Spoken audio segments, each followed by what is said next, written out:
Zimbabwe's government has in the last week promised to investigate money laundering and gold smuggling claims against high-ranking officials after an explosive three-part documentary by news channel Al Jazeera titled Gold Mafia.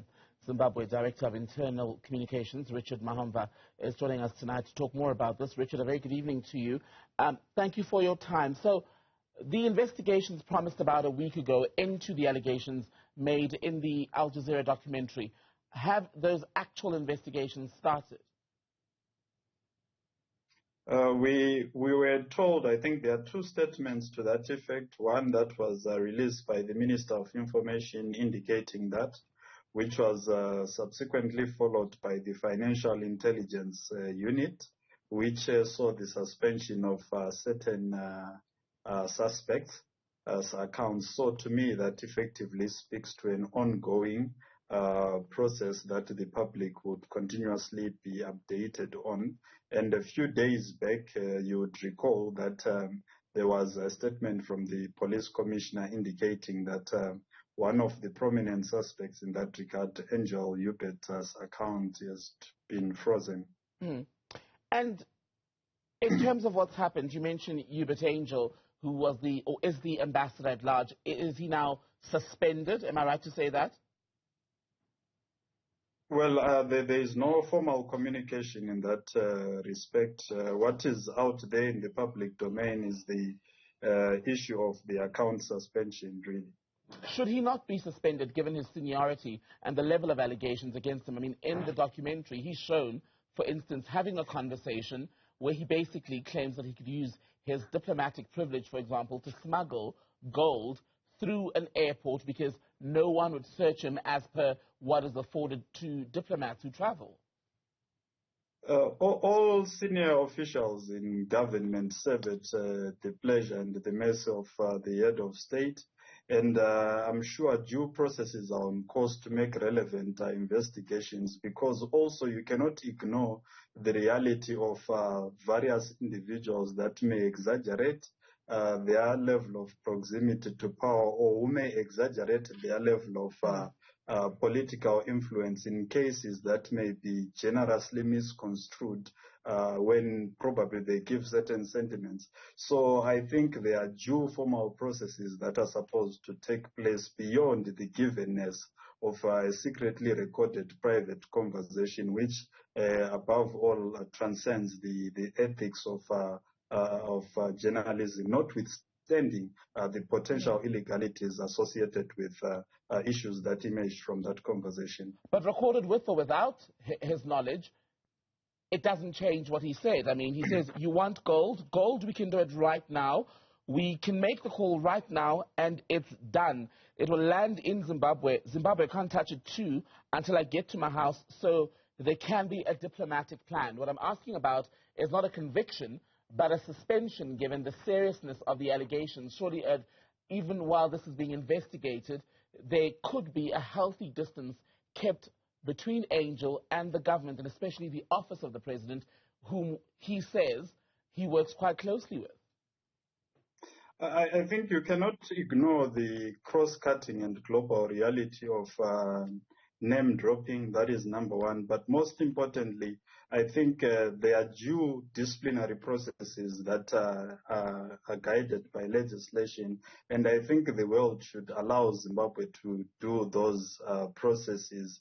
And I think we have a democratic and sovereign maturity that allows us to deal with issues as they come and as they directly relate to our national interests. There is nowhere the state would actually tolerate individuals that have got a gross threat to national interests and security, because there is more to gain in the preservation of state interests other than the preservation of individuals. So I think for now the world should be at a point where we observe and avoid exerting unnecessary influences that are based on mob media psychology. Why is it mob media psychology? Because no one put those words in his mouth. No matter how it was edited, he said it. Yeah, I think basically, if the issue is primarily about him, I'm sure he has got institutions that can relevantly speak on his behalf. I think it would be a disservice to the listeners for me to speak on his behalf and try and contextualize why he said what he said. But he works with the government or for the government, and even if he's exaggerated his importance, the reality is he still has a role that whatever actions he takes, whether he's guilty or not, reflects poorly on the government. And again, I'm not suggesting that he be fired or he be thrown in jail without trial. I'm asking why, as part of regular processes where you are alleged to have committed an offense, either at work or using workplace privilege, a decision has not been taken to bench him, put him on the bench for the moment until all of this has been confirmed. That's what I'm asking. I'm not saying the state should be unfair to him. Yeah, and I think that is going to emerge from the results of his account suspensions and the Financial Intelligence Unit investigations that are already underway, which is already in the public domain. So I think the state has its own clever ways of dealing with things, clever ways than what ordinary journalist opinion and ordinary and technical opinion may have about some of these security-sensitive matters. Well, the fact is, there are people even in Zimbabwe who don't trust that the state and its organs will be able to conduct an independent and transparent investigation. And many of those people would actually at the moment argue that they have more faith in the voice of the media versus the government.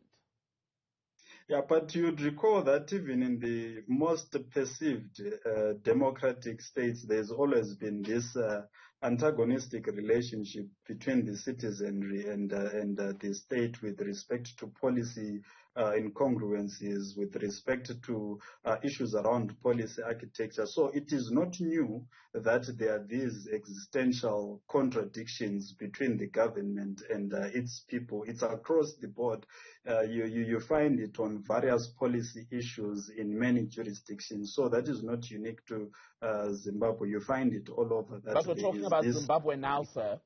Even if it's happened in other countries, I'm asking you about a loss of faith in the Zimbabwean government and its organs of state on this issue, and I'm asking why there can't be more action taken, even if it's not an actual conviction. So it may happen in another country, but we're talking about Zimbabwe now. Yeah, and your question assumes that everyone has got mistrust in the government of Zimbabwe. I didn't use everyone, I said some people. Yeah. Yeah, and I'm saying it's normal that people can have mistrust with their state or have contradictions with their state. It is within the democratic culture of any jurisdictions for those existential contradictions to be present. So there's nothing amiss.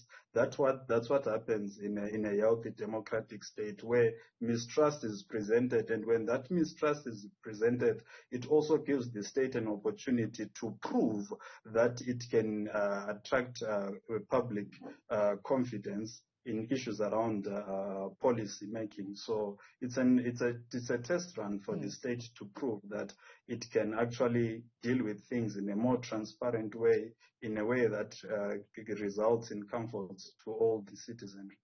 But it's not a standard practice in all countries globally where there is this level of problems, because in Zimbabwe this is made worse by the fact that you've got a population that in the main is very poor. People have had multiple accusations made against the ZANU-PF-led government, for example, around electoral interference. Yes, there have been courts who said that's not happened. People have said that the political elite and their business associates are enriching themselves while the poor get poorer. So it's not just a matter of a healthy suspicion of a government. There's a much bigger crisis in the country, is there not? Well, it's a crisis that is sometimes constructed by hostile media. It's a crisis that sometimes is constructed by even people that are directly opposed to the government. But I think what is important is for us to rationalize issues and really appreciate that the circumstances that Zimbabwe finds in are circumstances that other governments find themselves in. And for anyone to assume that there is a gross magnitude of the demonization of the government of Zimbabwe on the basis of its incompetence, I think it's unfair because we do not have a universal barometer to measure our inadequacies Mm. or to have other people measuring our inadequacies based on what they read and not lived experiences. Would you accept, though, Richard, that Zimbabwe's commitment to dealing with corruption, treating all people fairly, running a clean, good government, is not something that can be based on or measured on the inadequacies of another country? You have a duty to your citizens regardless of what's happening in other nations. So what happens in any other country doesn't matter. When you say there's not a global or universal, Okay, I'm not through, sir. When you say there's not a global loss of faith in the government, there is a significant one, because it's so bad that people are leaving the country because they feel that it's simply unworkable. Just this past Easter weekend here in South Africa, there was a protest in Boksburg by people who say they are increasingly losing faith in the country or the ability to get the country back on track.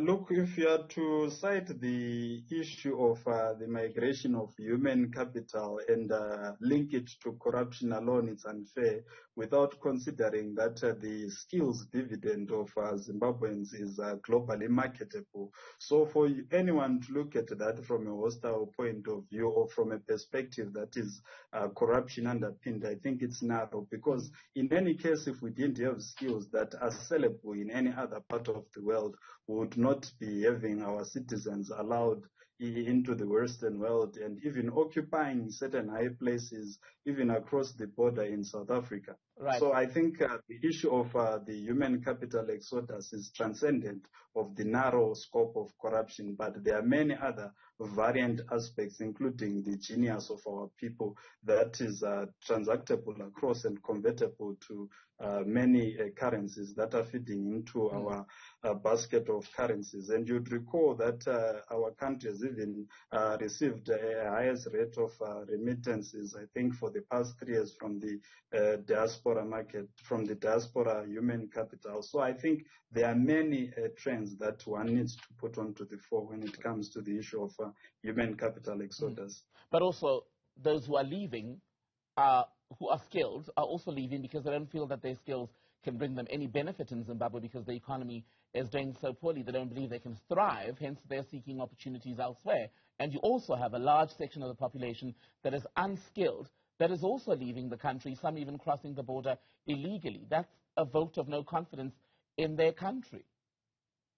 You are not also considering in your analysis those that are flocking into the country because of the investment opportunities that are in the country. For instance, there is the Manizi Steel Plant project that is partially depopulating certain provinces of China who are coming into the country, the Invictus Zarabani project. So the issue of human capital exodus really is cross-sectional. We've got people that are flocking into Zimbabwe for opportunities that are in the country. You've got others that are looking for greener pastures elsewhere. So and it's what not is the a ratio? matter.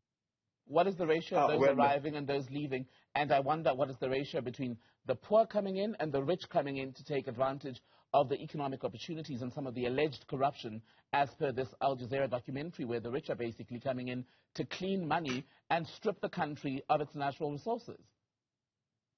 But you are not considering that part of it is a consequence of the sanctions. I thought you'd have also wanted us to delve deeper into the effect of the sanctions and how they've actually resulted in some of these so-called illicit activities and some tax evasion realities that are not only linked to Zimbabwe. And also, you are not even considering the fact that there are Gulf tensions that could actually be brought into the fore to the extent of the demonization of certain African countries, including South Africa, which is also cited to have been a corruption site as far as the issue of money laundering is concerned. Mm-hmm. So we also need to look at other hegemonic forces that are at play where African countries are subjected to being a scapegoats for conflicts that are happening in these emerging economies, because you cannot ignore the reality of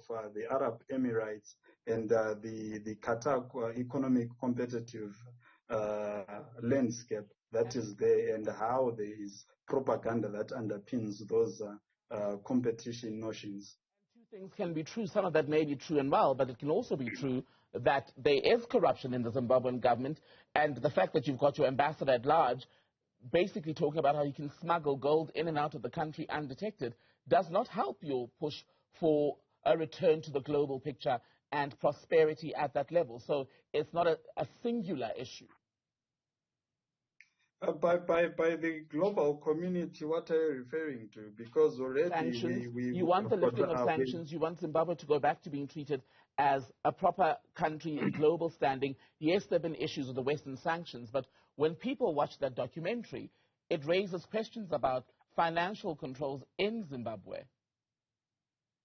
Yeah, but all the same, I think without even the help of these so-called financial institutions that you may want to fixate our conversation on, there have been so many infrastructural development initiatives that have been going on, and the local industry is beginning to boom with new companies that are coming to actually produce local goods, reducing our import scale. So there are other good things that are happening, and I think the world should not be overshadowed by some of these issues that are emerging from the media. Not that I'm saying we shouldn't be cognizant of them, but I think we should. But you'd rather we focus more on Western sanctions and unfairness than the alleged corruption. Sorry? You'd rather that be the focus versus what is alleged corruption in a country where the majority of people are suffering, but the rich are seemingly reaping the benefits. So you'd rather be focused on that. I get all of that, but you seem to be speaking from a position that pretends as if in Zimbabwe there are no institutions that are able to deal with this. And if you'd recall, I prefaced my presentation by indicating clearly the measures that are already in the public domain on what is being done. So I think the world just needs to relax and allow Zimbabwe to use its own institutions to remedy itself from the allegations that are being presented by the media. And I can safely assure you that national interest is going to prevail over any self-aggrandizement that may be associated with this Al Jazeera drama. Richard Mahomva, thank you very much for speaking to us from the ZANU-PF.